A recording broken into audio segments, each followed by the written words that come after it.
Hello, everybody. You're listening to the Reclaim Your Voice podcast, where we help to set the stage for your voice's best potential. And I can't wait because this episode is actually going to be a very special edition. I actually was in Nairobi, Kenya for the YouTube Black Voices celebration. It was absolutely amazing. And I actually met Steph and Den. Now, Steph and Den are personal finance creators and they love giving some amazing education to their people. And I was finding that there were a lot of intersections between our two industries, you know, me from a vocal coaching space, them from personal finance, and we decided to have a little conversation about what it means to be an educator in this space. Let's hear a little bit of what Steph and Dan had to say, and let's enjoy this conversation. Hello, everybody.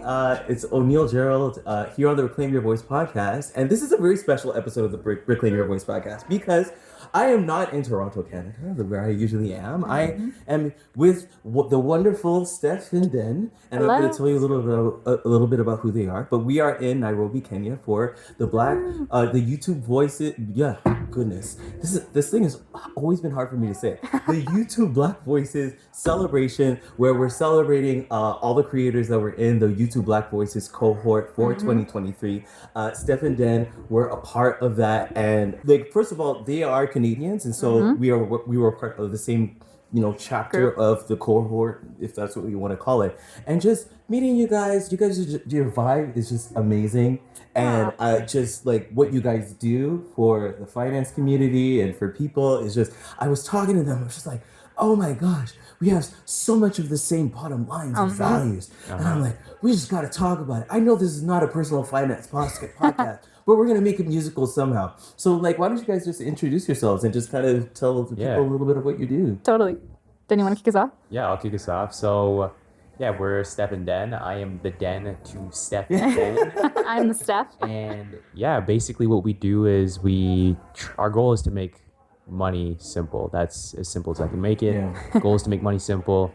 We want to empower people to be their best selves. Yeah. And how do you be your best self? You kind of have to look at everything holistically, and money is a very big part of everyone's life. 100%. Yeah. It's been really cool to be here too, to meet people in different niches. We're one of the only personal finance creators, which is really cool, but something we have in common with O'Neill is the education piece. Education. Okay. So sure, we're in finance. He's in music mostly, of course, but we have that in common too, like the basics. We want to educate people, but make it fun, make it relatable, and that's a lot of what we do too. Absolutely. And I love what you said just about even making money simple. It's like, it's funny because you were using words, and I'm like, I would totally use those words to describe voice coaching too, because it's like when it comes to singing and when it comes to money, a lot of people don't get the concepts because they're complicated. Yes. And when things are complicated, they become unreachable. And so I think a lot of what I was seeing is a common thread between what we do is just that line of access, just creating access for people, like people that like for on my side is for people that feel like they can't sing or have been told that they can't sing, and from that, and we talked a little bit about this, right? Like the barrier that can be put in between people and their dream simply 100%. Because of a lie that they've been told or because of the lack of knowledge. You know, I was gonna say, you know, the way that kind of relates to personal finance and money is that there's this big industry where people are constantly hearing all these big terms. They're hearing all of these people who are supposedly they supposedly know more than them, the experts, the quote unquote experts. So these are basically like the gatekeepers, right? Yeah. They want you dependent on them. They don't want you to do things on your own. Do things on your own, right? So and something that you said earlier that I feel like relates a lot too is how some people don't feel like they can sing. They've been told they're not good at it, so therefore they can never try. That's so similar to what we talk about too, because people think there's no way I'm ever going to understand money. I'm not smart enough. I'm not smart enough at this, at least, so I'm not even going to try. And it's the exact same thing in a different area. Absolutely. So like, what would you guys say is one of the ways that you make your concept simple? Like, how do you make money simple for people? Our approach to all the different content that we make is at the end of something that we do, we always ask the question whether someone in our lives can understand it. Someone who isn't in the weeds and doesn't necessarily understand like the complex terminology. So usually when Steph does like research on a particular topic, like I'll go through it and I'll be like, okay, I like I understand what you're saying here. I know my mom wouldn't understand. And I know that my younger brother wouldn't understand. So it's kind of the different spectrums, right? Like you want it to be as like really simple for someone who is grown, but you want it also to be so understandable that literally like an 8-year-old can pick up on it, you know? Yeah. And on top of that, like the language that we use to make it more simple, it's also giving the background on why something is the way it is. A lot of the times, especially with money topics too, we're just told do this, do that. But no one understands the broader reason why, or like how our different systems come into play and influence their lives.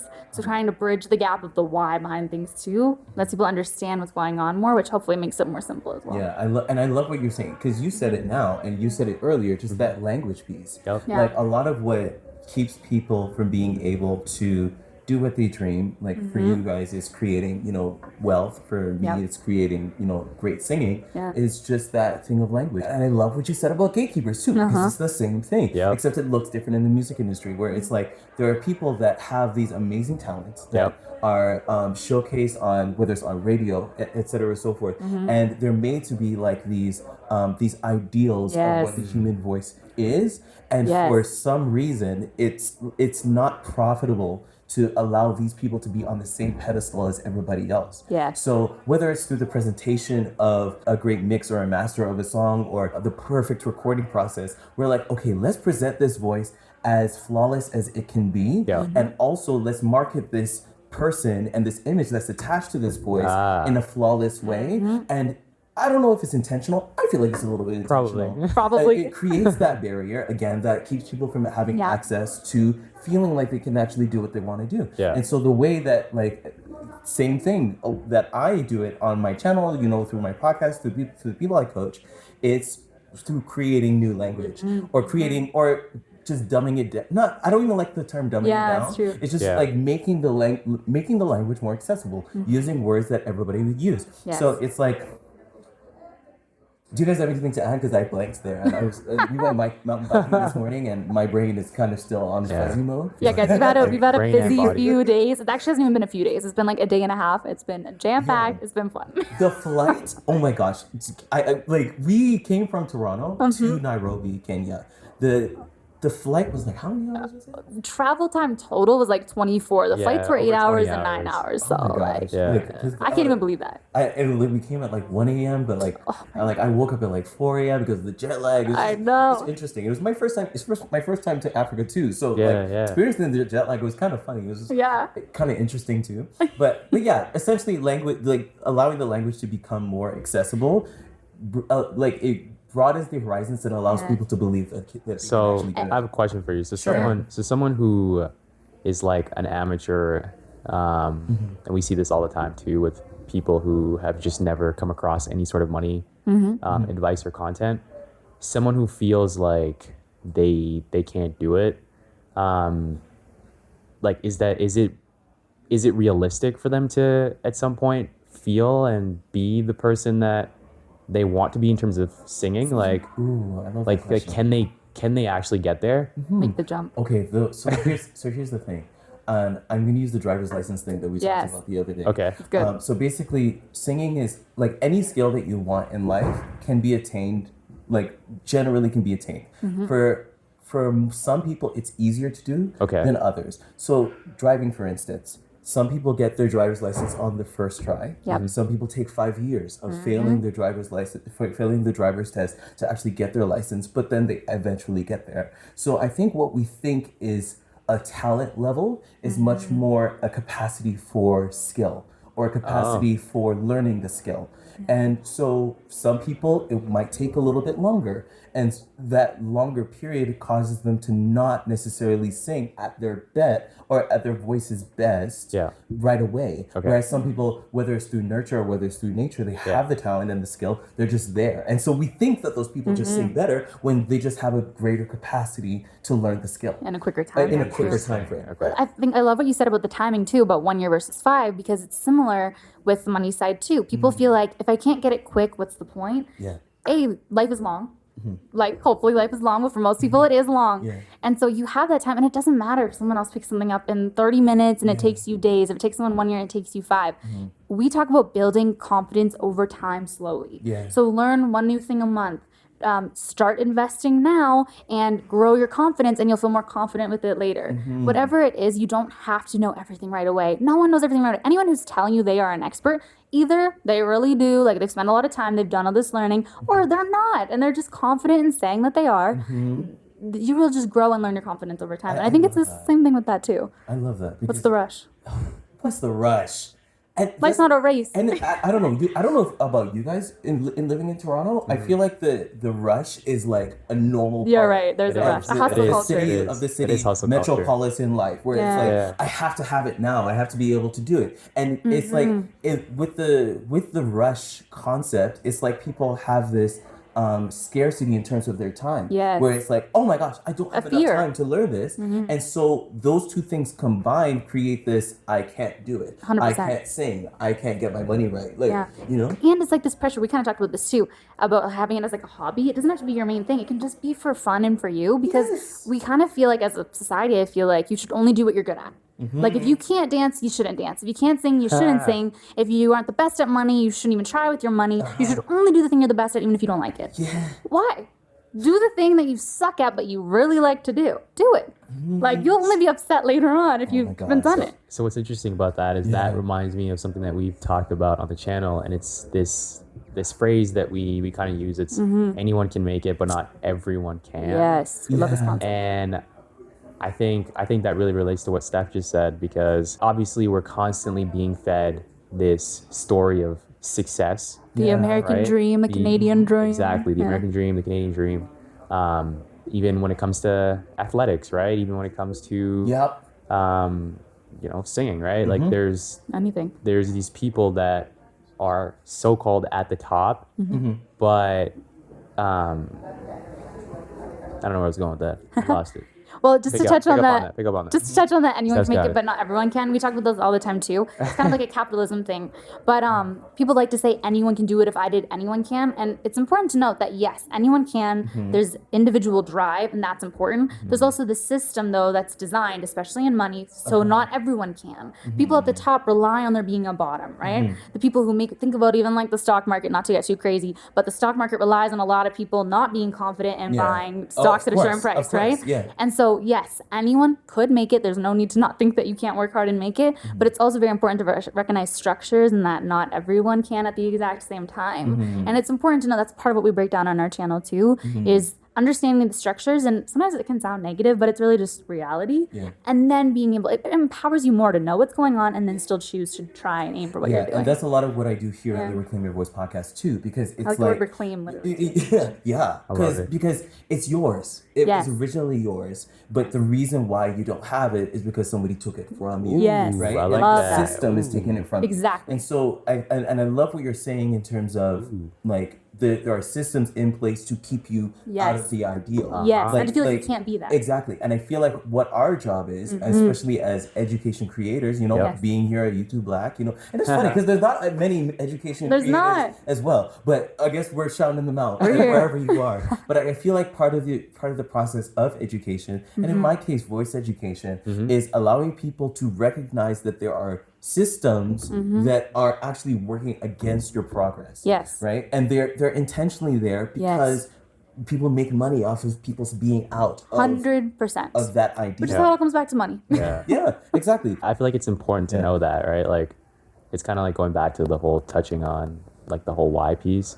It's important to understand the things that are happening in the background, because the things that are happening in the background directly affect what you're seeing, right? Even though what's at the surface might seem like this is the above all end all, and going back to singing, obviously, if you're in a position where you want to sing and you feel like you can't because of everything that you're seeing like in front of you, just know that there's this whole thing behind you. And that actually reminds me, because I realize that there's nothing against any voice coach or anything like that. But I find that a lot of people focus on, just like what you're saying, the big terms, the big concepts, and they make it and they lay it out for you. When what people actually need is the understanding that they have been left out of that ideal. And once people get the power, like it's like knowledge is power type thing, 100%. where it's like once people know that they have access to this, that they can have access to the singing at their best, that they can have access to managing their money at the best. It's like when you believe it, you can achieve it. So 100%. corny.